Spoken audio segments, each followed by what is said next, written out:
April is Acceptance Month, and a local police department is working to make that routine traffic stop less overwhelming for those with autism. The goal is to teach community members how the process works and teach officers how best to communicate with them. Maria Parmigiani brings us the story.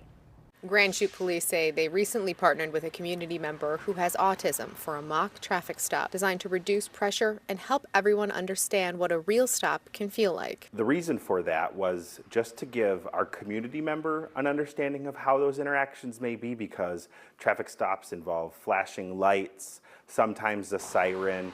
Our officers come up there, they're wearing radios, so there may be sound coming from the radios.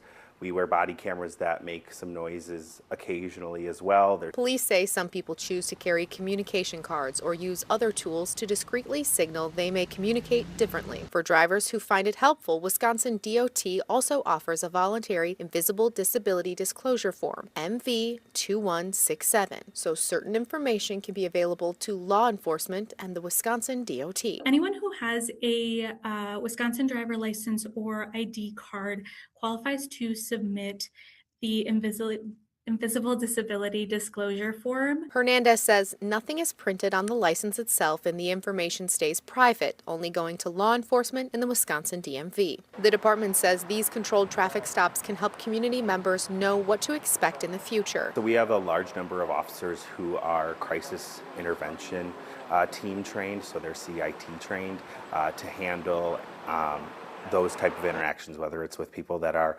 emotionally disturbed, those that have invisible disabilities that we can't see, and things like that. So we do have officers that do have that training to better facilitate interactions with those populations, and then we're working on expanding our efforts. And help officers adjust their approach so interactions end positively for everyone. In Grand Chute, Maria Parmigiani, Action 2 News.